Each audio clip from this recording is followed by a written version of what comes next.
Good afternoon. I'd like to call this meeting to order of the Harbor Shellfish Advisory Board, July 16th, 2024. We're now at 5:20 p.m. Can I entertain a motion to approve tonight's agenda, please? Motion to approve.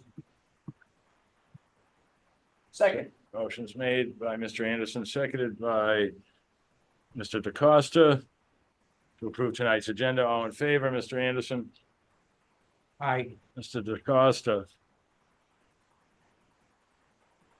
Aye. Mr. Franzuto? Aye. Chair votes aye. We have no minutes to approve for this meeting. I'd just like to quickly announce the State of the Harbor Forum will be this Thursday, July 18th at the Great Harbor Yacht Club from 4:30 to 6:30. Topic will be stormwater runoff. Attendance is free and open to the public, and there will be refreshments and raw bar served afterwards. Don't believe we have a Marine Department report. We'll move right to Natural Resources report. Tara Riley, please. Okay, so we have paused hatchery production for the past week to do a mid-season cleanup disinfection. We're gonna start spawning on Monday. So far, we've done 2 releases, one in Fifth Bend, one in the horse shed. Those were done on the same day. We just brought in our third set of spat lines, and we're gonna go through them starting tomorrow, but this is typically the biggest set that we have. And it seems like things are kind of mimicking spat-wise last season so far. I talked to Yvonne at the UMass Field. She's been out in the water around Quay, said there's a lot of like little seed and spat all over the eelgrass. I personally have not been out in a couple weeks, so that's to be determined. Can't swim with a broken flipper? Not yet. I'm working on it. We just finished up 2 weeks working with the Great Harbor Yacht Club Youth Foundation Program. This is a program that it's combined of Nantucket kids and Great Harbor Yacht Club kids and a few kids off island. It's a 2-week intensive program that goes over this year. The theme was coastal resilience and harbor health. Each year it's a little bit different. It's ages 14 and up, I believe. And so we just, it's kind of a really great program. They did presentations today. It's just a nice educational outreach. We are giving public tours every Tuesday at 11 a.m. There's 20 spots. Their spots always fill up. You sign up online at the Natural Resources website. 20 people don't always show up though, so people just want to show up. It's fine. We'll figure it out. And so that's what's going on there. Trying to think of what else we have. We've been doing water quality, fat lines, and I think that might be all I have. We just sieved our blood arcs today. We have clams in the outdoor system. Everything's growing. Water's super warm. And It's interesting because the water around the immediate island is super warm, the harbor's warm, and the core of the bay is warm, but you get 3 miles out and it's not warm. really, It's like 3 miles out from Great Point, it's 61 degrees. And then over in Monomoy, it's anywhere between 64 and 58. South of the island's warm. I went down south through the windmills the other day, which I'm sure we'll talk about later, but I have water from 66, 68 in Matticat, all the way to 76 south of the dump. quite a range. But to the east, it's still, I'm amazed how cold it is. Do you have examples of what you're reading for temperatures in the I harbor? think like what has been coming into the hatchery systems is around 78 degrees right now. Does that affect your ability to grow shellfish? It doesn't affect our ability to grow shellfish, but it does affect the bacterial load sometimes, which is something that You have to monitor it. Yeah. Would chillers help? Yes, we do have chillers, so we keep everything usually 76 or below. Interesting. Questions or comments on natural resources report from the board? Any from the public? I have one question. When do you start to do, and this is just for my own personal, so I know, when do you start to do your dive surveys through the harbor? So In we, August? no, we do, our spring surveys are the end of May. And then we do full fall surveys. This year, we're starting beginning of September so that we can wrap it up for scallop season. Great. Because we're And how done. did everything look I can't remember, how did everything look in May at the end of the It season? looked great. Like all the seed looked really good. We saw a lot of third year scallops, so like a lot of Yeah, all adults. stuff we didn't catch. I've never dove in May before, like and done a survey, so I'm not sure if that's something that we would have seen previous years or if it was just because there were a lot of extra. But and the stuff that we moved around, like, Yeah, it looked like it was good. it looks really good. Good, It's nice and big. Good. Mhm. Thank you. Do you know any numbers on how many commercial licenses are sold? I don't, but I can get that for you for next time. See if I can log into It's the. always interesting. You know, But it's under 100. couple guys are Mhm. moving away, so I don't think we'll see. We lost some legends. Yeah, Lost Bob Rank, Bob Rank, exactly, yeah. moved to Maine, sold his boat, actually sold his boat to the kid that was fishing with him for, which I'm proud of Bob. I've always been proud of Bob, but for Yeah, very short money. And he had other people that wanted to give him more money for it. He said, no, I want to give it to a young guy who's going to be in the fishery for a while. Great. great. I know, our Anderwald is finally fully licensed, I believe. Mhm. Rigging the boat as well. Yeah, I think at some point we Not need to that maybe he's- revisit the whole number of days for the apprentice thing, because it's very hard to get Yeah, he did mention that, 40 days. I mean, and he was very patient. He it's went a through lot. It takes yeah, years, it takes multiple seasons at this point, yeah.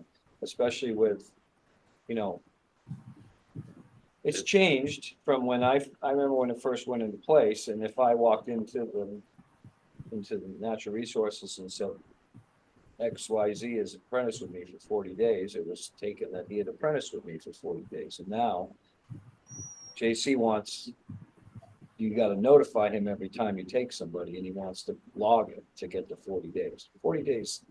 Yeah. I didn't scallop 40 days, I don't Right. think, last year with all the weather and everything. So it's a lot to get in one season. Mhm. So I, maybe we cut it back. 2 months. if Something, you did it. we should have a discussion about it anyway, that maybe we go to, Well, is it part of the shellfish regulations? It is, but I thought it was 30 days. Maybe I'm wrong. no, I didn't, but I will give it in. Thank you, Bill. I'll give it to Kevin. 3.5. Okay, thank you. Really, Bill? I thought it was 40, maybe it is 30, but it's something, if we're trying to get. Forty young guys, kind of it's- sounds familiar. I think I know one point it was I'm 40. not gonna stand by that. If our fine's 30, then it's 30, so. But like, I know a couple times I took Sam with me and we never saw JC. Because we didn't get checked those days, and I was questioning her as to whether it would count towards her days, so. Well, at this point, I mean, at least with like what we were talking about with the red flag days and, you know, temperature, I'm hoping we're opening up. 40? 40. It is 40 still. I'm hoping we're opening up, you know, a better line of communication directly from fishermen to JC. I don't know, everybody should really have his number and be able to, you know, press the button for him and be able to at least leave him a message, so. I think everyone that's in this fishery now has the ability to get texts. And Yeah. the text chain, Yeah, the text chain is so much quicker and. Mhm. But Plus, you when we, have a record under that too. right, okay, well, so, if there's no more discussion on natural resources report, give the public a chance. Simon has anything? If not, we'll go into old business with continued review and update of shellfish regulations. Okay, so I'm going to apologize in advance that I am behind on this, for obvious reasons. I did talk to Jeff, last week, and we are meeting on Thursday to discuss a timeline. I think the original timeline we set is still gonna be fine.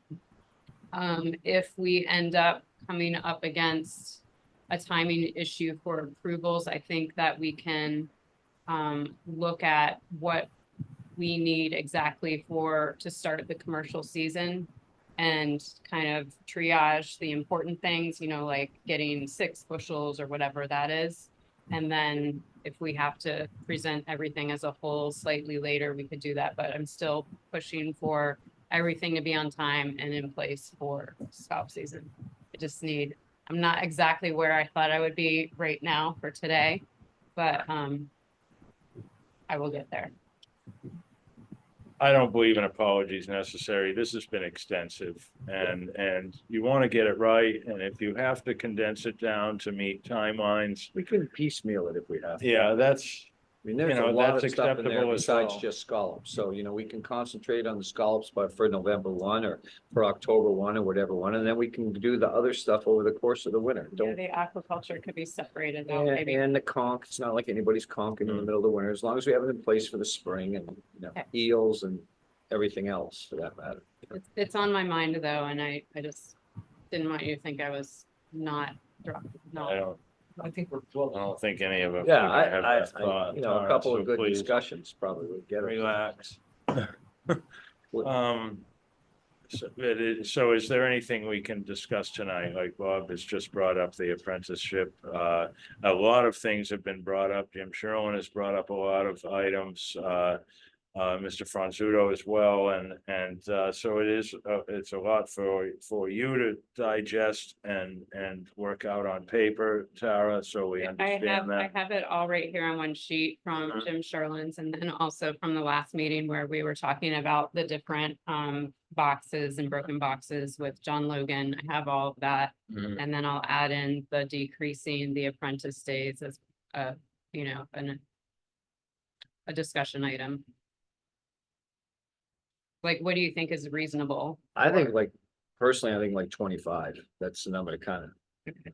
Or 21, 3 weeks, I think, Well, what if 20, 25 So be is, 15. 25 is 5 weeks, so that's a season. If you apprentice for a whole season, I think at that point you've learned enough about the fishery to know the difference between the right and the wrong way to do it. So like 20 to 25 days? Yeah. I'm just concerned about, some people learn differently than others. And if there could be some type of, I mean, if you're doing all the apprenticing, then you're gonna have a pretty good opinion of whether you feel this apprentice is ready to go out on his own. And that's maybe an option, as you say, after 20 days, then if the scalloper that you've apprenticed with feels you're good and signs off, so be it. If not, maybe you do another 10 or something like that. Mhm. The thing is, a lot of these guys that cull, and girls, I don't want to be Yeah, gender neutral here. Because I think of Sam, for example, she goes with different people, like she'll go with me 3 or 4 times, she'll go with Johnny Holgate 3 or 4 times, she'll go with other people, Mhm. I'm trying to think of his name. Anyway, I can't remember. I'm sorry. Old style. well, and the other difference would be, are you, when you're done apprenticing, are you going out and rigging your own boat and operating your own boat, or continuing to be a mate and a caller but getting a limit, of course? Right, and also when you're apprenticing, are you in the back hauling and throwing dredges, or you're Mhm. just up front culling? Because Mhm. there's a difference, it's- Absolutely. if you're just up front culling and all of a sudden you get a license. Now, again, I'm not as worried about it long-term, because an apprentice can get a license and can fish through the season, where I think when we first, Dave would probably know better than me. I thought when we first started it, they couldn't get a license. Now they But I can. got too. So it's not like they can't make a living scalloping. If they're gonna be a color, they can apprentice and be a color at the same time. But just to go out rig a boat without getting at least those number of days. Yeah. But 40, I think 40 is excessive. I think somewhere in between. Is that too many Chairman. days? No, I think 4 weeks at 20 days, reasonable. Mr. Chairman. Mr. Franzuto, please. Yeah, I think 20 days is great, with a sign off from, a licensed scalper. Okay, thank you. Anybody else on that one? And you know what, like, can we make that change to the regs now during this process that we're doing? Yes, Getting the Okay. nod. All right, why, why have to revisit it? That'll just be another change that we incorporate.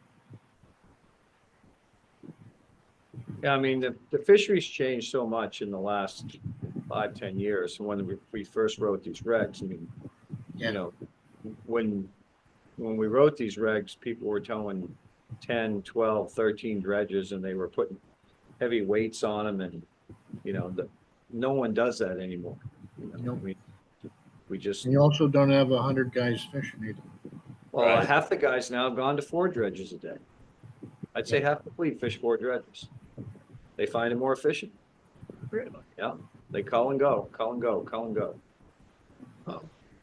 They have the electric collars and they haul 4 dredges and dump them and keep towing the whole time and they're not culling off a big shack pile. I mean, some of the old guys like me and Smitty and Carl and all that, we're still, but Bruce Cowan fishes 4 dredges. A lot of these guys can fish 4 dredges. Some of the guys that get in the earliest every day are only fishing 4 dredges. So, it's a different design though now. yeah, they're fishing the sweep chain and they're not fishing heavy dredges. Everything's changed. I haven't put weights on my dredges in 5 years, where we used to put as big a friggin' sash weights as we could find. Right. And we don't have to. And if you do now, you're just burying dredges. And if you're fishing 7 or 8 dredges later in the season, when there's not a lot of grass, your back dredges are just burying and sanding up. So a lot of times you're only throwing the front 4, or you just take some off. And guys are learning that way to fish too, Andy. So the new guys are. So it's Good. it's No. more ecology. It's better for the harbor. It's better for the Sure. fishery. No, I remember Buddy here saying pulverizing the bottom. Well, we used to have Yeah. grass, Yeah. Yeah. Well, good. Thank you, Bob, for bringing that up. That's why we really like having active fishermen here. Jim has brought up a lot of wonderful things and, we're looking forward to more from you as well, Bob. So thanks for that right off the bat here. That's a really good one because I've heard some apprentices, say how difficult to get those 40 days is. And there's 5 scalloping days per week. The shortest it's going to be is 8 weeks. That's a long time. No, right? 4 weeks. Yeah, 8 weeks they were 40. You'll be Yeah. 4 weeks Yeah. now. Yeah, we changed. But counting missed days and you're looking at more than half a season to get that apprenticeship done. So further, any other discussion for shellfish regulation? God bless you, Dave. Thanks. Tara, so you want I Close think, this I out think for now. probably what I'd like to do is have my meeting with Jeff on Thursday and come up with a timeline, incorporate these changes in red so that we know that they're different and up for discussion, and email it around. Perfect. Because if we wait till the next meeting, that's too long. Perfect, great. All right, next item in old business, revised Harbor Shellfish Advisory Board letter to the land bank on commercial use of Petrol Landing. This is Dave Bossie's letter. Anybody know where we stand on this, Mr. Anderson? I don't know. I thought I Alright. saw what looked like a signed letter Right, in the past. I saw the draft. I thought it was good, Mhm. considering I don't know what good it's gonna do, but at least there was a letter from us stating where we stood, so. Well, I'm hoping we can have a joint meeting with them and really, you know, be able to sit down, what the do's and don'ts are, how far can we go with this and how far can't we go? But I think it's our duty in a way to push for what we can for some Absolutely. activity for active fishermen there and. I think, yeah, along the lines of the aquaculture, as much as they've done for community farming and the little, Mhm. you know, they've got all those farm plots over by Valero's, and I live right over there. I walk by there. That's where I take my walks in the morning. It's really didn't cool know. over there. Okay. You gotta go over there and check it out. All right. They have all these raised Sure. beds, I'm running to all of them, and everything. It's great. Mr. Franzuto. Yeah, I know that our letter, excuse me, our letter will, you know, should steer them, and the fact that it went to the members, excuse me, to the members of the board uh, individually, and it the discussion is never lost at the harbor plan meeting. So it's in the forefront along with a commercial pier that we've recommended. So it won't get lost. Okay, all right, well, thanks, Dave. But I really, I will reach out to the office and see what we can do about organizing a joint meeting. And I hopefully, thought the letter had gone out myself, but and I think it may have, but I'm not 100% on this. I wish I asked Mr. Fossey before he left, but that's okay. okay. We'll figure it out. Our next meeting's August 3rd, so just 2 weeks away, or is this another 3-week thing? Anyhow, we'll figure that out in a little bit. Anything else on the letter to the land bank? Aquaculture lease. I kept this on here for the sake of or out of respect for Sean Fitzgibbon. It seemed like he needed possibly some more time to clear his shallow water lease area.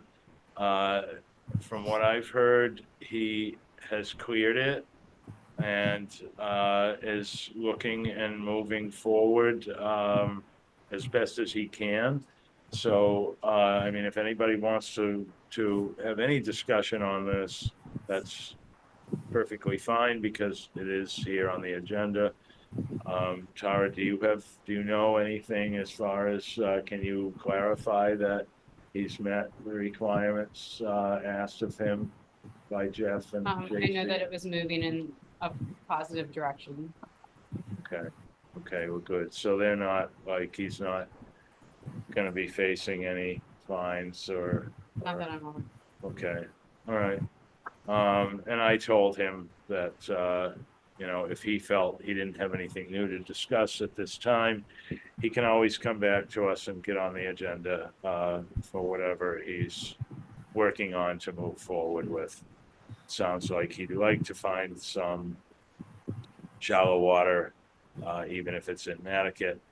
And that's really up to him to pursue. And of course, get in touch with not just the state, but natural resources as well. So, Yeah. Is there a list of who has which farms? Is that on the town website somewhere? Probably not. And what else is available to be used? I don't think that there is a There is- compiled I list think you available. gotta go see Jeff. You gotta go see. There is a map though with coordinates of what has been approved. And And who what has is- each thing. So who has the leases? Can I get that from Jeff? Yes. Simon, did you want to speak on this topic? I'll allow anything aquaculture lease. Or if you're just here to listen, that's fine as well.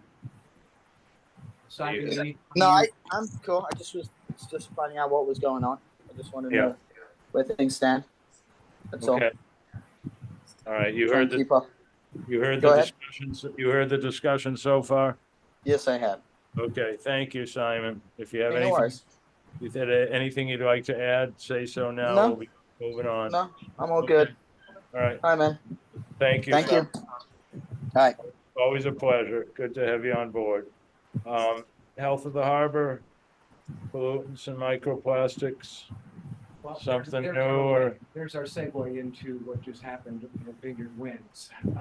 So I will defer a little bit of still doing a lot of research on the different types of plastics, but fiberglass, which they were a composite fiberglass blade. And so that's a plastic and a pollutant.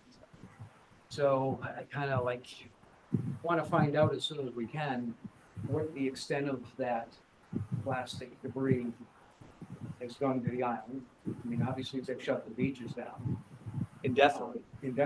Well, let me just butt in quickly, a pollutant and a plastic, but it's also like a danger as a shark. Oh, We, like a harpoon, yeah. okay. I plan on going to the select board meeting tomorrow night as an individual and asking a significant amount of questions. I doubt I'll get any answers, but I fished through there on Sunday. This happened Saturday. We saw the debris. And we were like, what the hell is all this stuff? Carl Boris, Williamson Topspin and I were there fishing. Carl took pictures, sent them to the current. I want to know was the town notified on Saturday when this happened? Or was the town notified this morning when stuff started washing up at the beach? There were reports in some of the papers for the town. Bob, Yeah, David. through you, Mr. Chairman, Bob, was it one of the veins or was it one of the? Yeah, one of the blades exploded about a third of the way up and broke and flipped down. It's still hanging. It hasn't come completely loose. All Alright, so it wasn't this debris that's washing up, which is mostly, it's chunks of styrofoam anywhere from 6 inches to a couple feet. It's green styrofoam, so you can't see it in the water. And the No, blades, the chunks of fiberglass off the blades are also this greenish gray, which you can't see in the water, and some are pretty significant in size. And now So I it gotta wasn't run a through strip. there in the night, in the fog, and worry about hitting some of the stuff. oh yeah, No one understands, there's no one that I've talked to so far who knows anything about. These things are 15 miles southwest of the island. The prevailing wind is out of the south-southwest. The current down there runs northeast-southwest. The littoral drift around the island runs east and west. So where did they think all this stuff was going to go? My right question here. when you win is, did you think maybe this stuff just wasn't going to ever wash ashore, so we wouldn't bother to tell anybody? Or all of a sudden, and now their fix is they're going to send 2 teams of 4 here. I don't know if they got here today or tomorrow to clean the beaches. This stuff's going to be washing up on the beaches for weeks. Yeah, and and like you just pointed out, the prevailing wind and drift this time of year, it's coming to Nantucket. I just didn't know if it was any of the tower structural part or if it was just. No, one it's of a the blade. blades. Okay. It's a blade. The concern I have, again, about the blades is that not knowing what caused it. The other blades that are out there are subject to do the same thing. If It's a they want to defect. build 1,400 of these total, if 1% of this if 1% has a blade failure, that's what, 12, 14? Or is it more? 14, It's a 1%. lot of fiberglass. That's 14 roughly.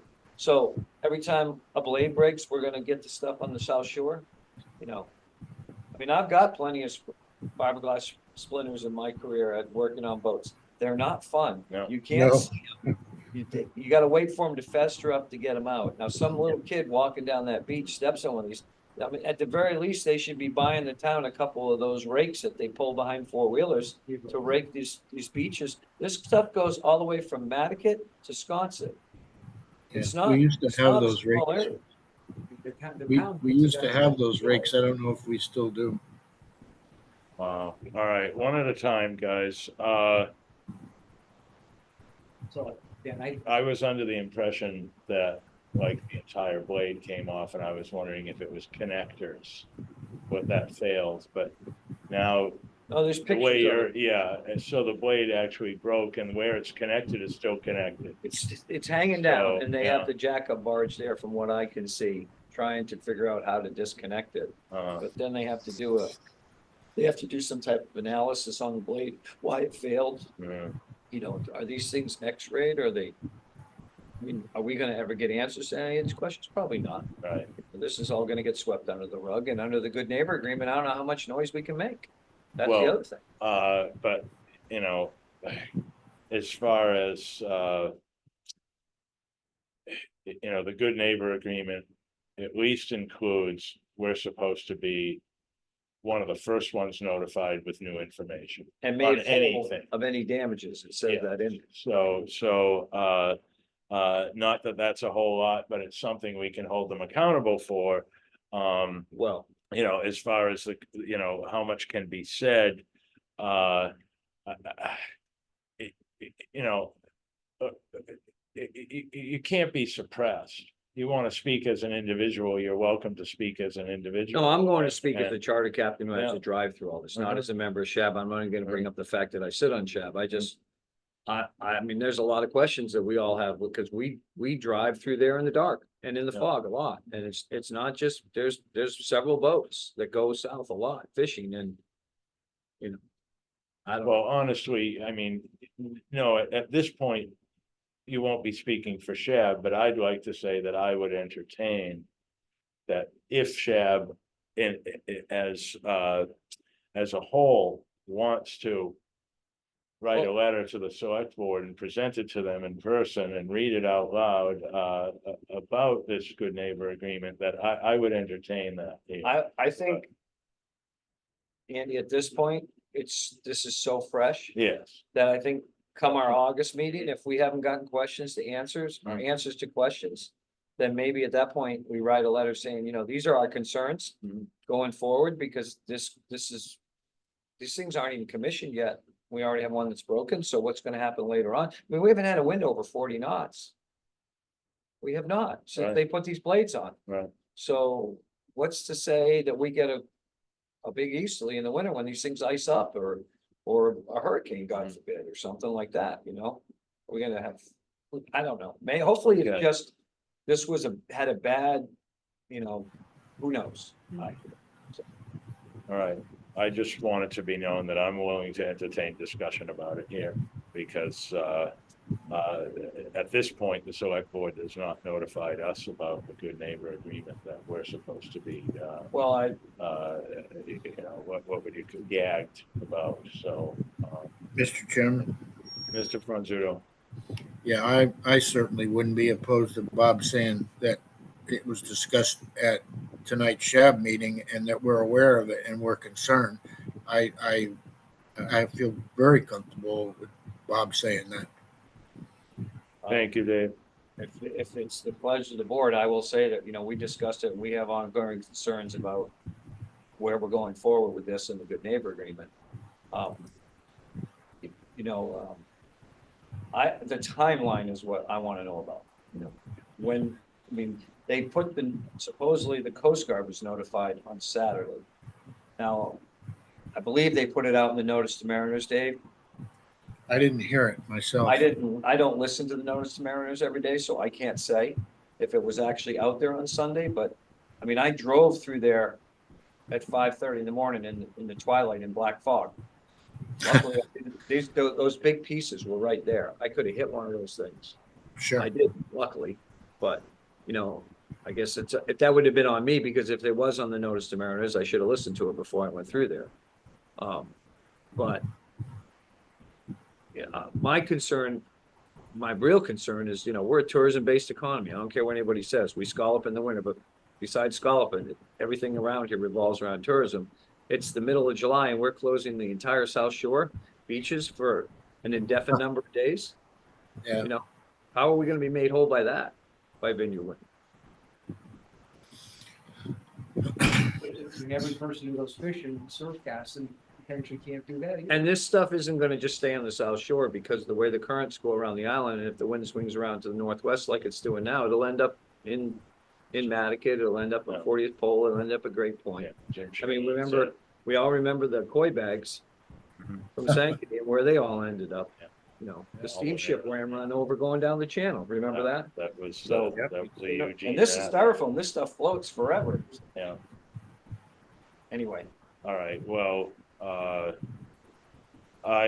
of respect for the entire board, I'd want to, before we could go to a vote if somebody entertains to right now for Bob to mention that Shab has discussed this.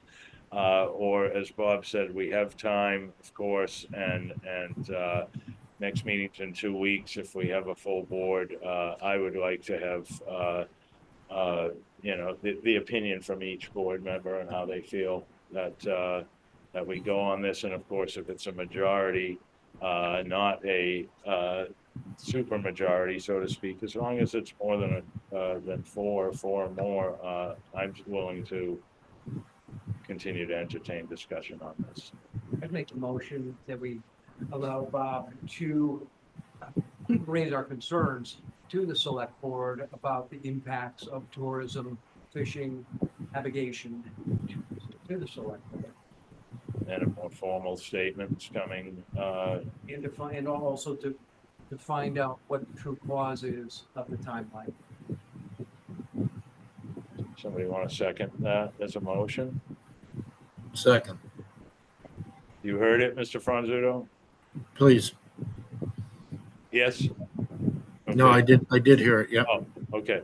So, Mr. Anderson has basically made a motion to, ask Bob, since he's going to tomorrow night's select board meeting, to notify them that, we're in discussion on this matter and Concern. we're concerned. And We're looking for a timeline feedback from how Vineyard Winds and their people have notified the town what has transpired. Yeah, I won't have any specifics other than to say, we want to know the timeline and we want to know the timeline for how long the cleanup is planned for. Are they going to keep people on the island for a month, a week, 2 days? I mean, I know they hired a private contractor. They went on the beach with a loader today. I mean, it's sad, but I've got all my information today, mostly from the Current. Yeah. Because they're the ones that are on top of this. And I talked to Jason for about 45 minutes today, and he's been pestering Vineyard Wind, so they're finally, answering him. But well, I know for a fact that is one of the parts of the good neighbor agreement that the lawyers pushed for. And we're actually boasting, this is aside from getting them painted gray and getting the $16 million and we're supposed to be in the top tier of information sharing. So I'm not going to repeat that motion. I think Bob's going to keep it, short and sweet, and we'll come up with something more in the next couple of weeks or month. So I'll take that motion from Mr. Anderson and the second from Mr. Franzuto. All in favor to allow Bob that he can speak in our behalf. Please say aye. Mr. Franzuto, Aye. Mr. Anderson, I, Mr. DaCosta, I and the chair votes aye as well. Thank you. Anything more on pollutants and microplastics at this point? Thank you. Okay, no more public is here except for Mr. Dredd. New business, blue crab trapping. What's on your mind, Adam, please? Well, sorry. Hey guys, I think I know most of you. Adam Dredd. So I'll let you know, but there's an update 18 minutes ago on turbines. They're claiming GE and the Vineyard Vines, which call it their partners, and they're saying it's an incident. They're saying it's all non-toxic. None of this stuff floating up on the beaches is more than 1 square foot. but none of that's our concern. It's all the other So, answers. yeah. Anyway, that's what their latest claim is as of 18 minutes ago. Just an update. Thank you for having me today. Several years ago, in 2021, I've bred the crabs recreation with Denny Gaius, who's no longer here. And then I got my own license, bought my own pots, but right before then, they confiscated Denny's traps. The game warden came out because a memorandum went out from fisheries saying that Diamondback terrapin, freshwater turtle, mainly out of Boston, was getting caught in blue crab pots outside of Boston in brackish water. So they put a moratorium on the entire state.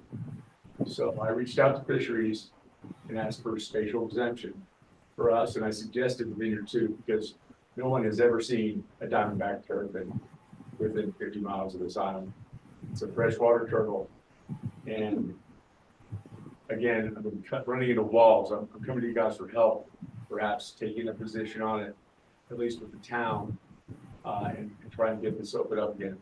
I think being able to use pots for blue crabs is important for several reasons. Like you guys just touched on, just tourism, et cetera. That's a fun family event to do.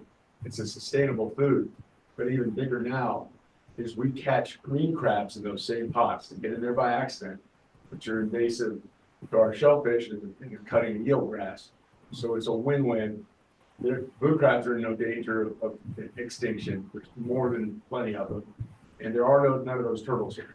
Are the green crabs devouring the blue crabs when they're in the trap? It depends. You know, it really depends when If you you get. leave them in there long enough. Yeah, that, and spider crabs too, and anything in it's gonna fight. But it is nice, I don't understand why you need a permit to catch green crabs if they're already invasive. However, I also looked into this further and I talked to Commissioner O'Shea. And I said, please consider this. For $2 a pot, you can get something called a turtle excluder. It's a little piece of plastic that fits on the lobster trap, on the crab pot, that will stop turtles from going in. That's just as easy to police as it is the traps being there illegally. Same people checking to see if you got those traps permitted, to see if there's an excluder on them. If there's not, they can just take it that way. But I really hate, there's a lot of crabs in there now too. We may actually upset the balance a bit. And again, we're also allowing green crabs to grow more. Sounds like our shellfish closure all over again, doesn't it? Yeah. Well, and so I did talk to Shellfish Association, to Samantha, who's gonna help me, and then John, so that kind of died. Well, it doesn't have to die. Get in touch with Kevin Korn now and see where you can go with that. I've spoken to Julian Sear, I've spoken to Dylan Fernandez. Dylan was better getting back to me. Julian finally got back to me when I talked to the governor of Healy, and that's why Fisheries is now talking to me. She agrees with this as well. We're just on a priority to it. And I just was wondering if you guys could help us show that that's more of a priority, not just because of the blue crabs, but also because it's gonna help scalloping too, because they go fast. So I'm here for help. Tell me, your last sentence, clarify that, or just, I'm here for help. no, how it helps eelgrass. Well, we get rid of the green because crab catching part of it. Green crabs. Uh-huh. These same pots catch green crabs automatically. Mhm. And the green crabs are trouble for the eelgrass, they're the ones cutting it. They're Well, not- but if the fisherman that's using these traps is just gonna call the green crabs out and throw them back. Well, we can, I mean- I'd like to destroy them, we Mhm. did, we caught them. I think anybody who takes it serious enough to actually buy pots and catch them cares enough about the water that they would probably do that. And that could, again, my only concern there, and it gets into little gray areas, you have to get a permit to actually catch green crabs. I don't know why you have to do that, but it could be suggested as part of getting, that. If we ever got to the point where we could license blue claw traps again, we could make it a requirement that we have to dispose of the green crabs caught in the trap. But we have- And the excluder on two things that we. Oh, especially since we have a recipient ready to take them. I'll take every green crab anybody catches, because they Yeah. make great to tog bait, so. Yeah. I use Yeah. them, and you can keep them in a pen for a year, they live forever. You could train them. I don't know about training them, but you can keep them in a pen for a long time. Anyway, I'm here for advice, I'm here for help. I would, I'd like to get every organization in the industry to at least, come out and say, hey, guys, we just want a spatial exemption. We don't, we understand you got a problem in Boston and it's perfect. But Mr. Chairman, Mr. Franzuto? yeah, unfortunately, I'm not as well versed as I once was about blue claw permitting and licensing. So I need to do a little research, and also I need Carlson to weigh in on what we can and can't do, just so we get headed in the right direction to support something that can be approved. Perfect. I understand. Yes, I- Sarah, please. Dave, I think that you are allowed recreationally to trap blue claw, but you have to tend your traps actively. You can't just let them soak overnight or anything like that. You have to be present to do that. I think, spatial exemptions are hard. We're trying for like big spatial exemptions for shellfish closures for Right. the same reason. So I'm in support of figuring this out and writing letters. I did reach out to Linda Lauren and talk to Danielle Odell about the terrapin, and she said that, she thinks that there probably were some reports in the early 1900s, but of a few, but she would like have to really do some digging. She said she didn't think they were a breeding population and that these terrapins are more like a coast hugger, and that's why they've become a problem, but not, we're too far out. So, I'm happy to like try to figure this out and write a letter too. Can I ask a question? Tara, Sorry. Tara, that's my understanding is that the pot has to be actively fished, right? It can't just be left. Right. Yeah, it has to be like a salt, it's tending over, it. You can't leave it out overnight, which is. Okay, okay. All we would do, we paid them a clue, they'd come back the next day or 2 Right. days later and pull them up. I know can you clarify for me, Tara? The exemption for the shellfish, is that a state or is that a federal thing? It's a federal thing. Right, but this would be a state exemption, so this might be a little bit easier to obtain than the federal. Especially if you've already talked to the state. I know I've gone through this where you get LOIs, letters of exemption. We've gotten them for other types of fisheries from national or from DMF. The fact that we're an island 30 miles at sea and, one of these turtles would have to come over on the ferry pretty much to get here. I think that if the town were just, once we've done our due diligence and Jeff's in favor of it and Dave, you're comfortable with it, I would support writing a letter to DMF and just saying, we really would like to have an overnight, be able to set a trap and leave it and come back in the morning kind of deal. I can forward you all the correspondence I've had with them in the grant. This seems like one of those things that 20 years ago, we would have just, Right. we would have looked the other way, but we can't do that anymore, unfortunately. And I gotta tell you, I take issue with Danny on the fact that they pulled the pots confiscated, we had no notice. It just came up. I would have said they were green crab. Gotten a green crab permit and just said, I'm green crabbing. In the pond? Yeah, it's really good in the pond. Tara, with the state issues aside, what's in our shellfish regulations about blue crab trap? I think everything's out of it, to be honest with you. When I was reviewing it, it said see state regulations. Honestly, policy state across the city. Okay. Now, there's no background, I've done stuff like this before with city council and Nashville, I've done exemptions. And we grant them, give common sense reason. Mr. Chair, I would make a friendly motion to say, let's revisit this under old business in our August meeting, and that'll give everyone time to look at it. Dave can get comfortable where he wants to be, and Natural Resources can look it over, and then if we feel at that point, we can talk about it, and if we're comfortable, write a letter to the state supporting this. I'd like to put it on.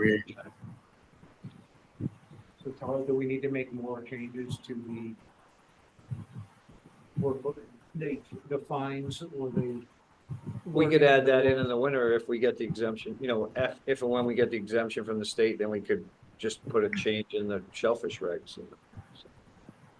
Are there, when we're doing the shellfish regs, not to get off topic here, but once we've gone through these and we made the changes, is there some type of ability, or is it already in place that, we don't have to wait every 5 years to rewrite these things? If we find a section that we think we need to tweak, that we can just go in and do that at No, any you can time? make changes Yeah, anytime. so this is something that we could add in at a later date. make at least make the recommendation to selectmen, because ultimately we don't make this decision, they do, so. Right. Well, That's, Mr. Chairman, yes, Dave.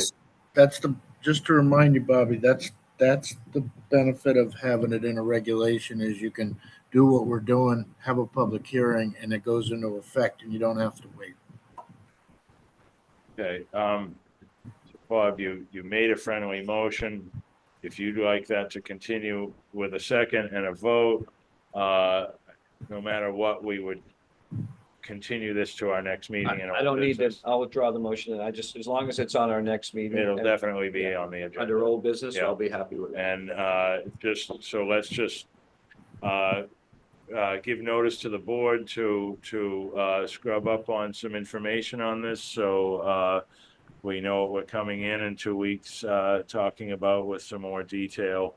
Tara is under notice, of course, here as well, so, not to add to what you're already juggling there, but it sounds like you really have it organized, just need some more time. And I mean, Tara, here's my call if you want me to send you all the correspondence. Okay. Memorandum. Great, thank you. Okay. Mr. Chairman, yes, Mr. Franzuto. is Mr. Dredd still there? Yes, Yeah, if you could send, I don't know the appropriate way to do this, but if you could send just a bullet point list of who you contacted and what was said, I'd appreciate that, just so we don't have to cover the same ground twice. I'd be happy to reserve kind of for one key person and they would disseminate it. Peter Brace, Maybe Tosca to Heaven at earthlink.com. Well, I'll get you that. I think, is it on the website? Earthling's gone. Huh? Earthling's no longer in existence. That's his address. We'll get it to you. Black and white. We'll get it to you. In Nantucket Walkabout. Like, yeah, sorry. And Peter has everybody, so he can do a group thing. He's our secretary. You have my contact, so Yeah, if for some reason you can't get a hold of me, I'll get you Peter's. That'd be perfect. All right, thank you, folks. Thank you for bringing this to our attention. Very interesting. Good luck with the ribs, Adam. Thanks, guys. Okay. Take care. Public questions or comment? Not seeing any public. Anything for our next meeting? Board members can think of now. If not, always contact Peter or I 3 days before. We usually do the agenda either Thursday or Friday before the Tuesday meeting. If there's nothing else to speak about tonight, our next meeting, August 6th, then September 3rd, unless we feel we need to do something else in August. We'll make up our minds on that on August 6th. So if there's no more discussion tonight, I'll accept a motion to adjourn. So moved. Second. Motion's made by Mr. DeCosta, seconded by Mr. Anderson to adjourn tonight's meeting. All in favor, Mr. DeCosta, Aye. Mr. Anderson, Aye. Mr. Franzuto. Aye. Chair votes aye as well. Thank you, everyone. Good night. Thank you. See you, Dave. Take care. Take care, Bobby. Thanks, guys. Hey, thank you. Thanks for getting here.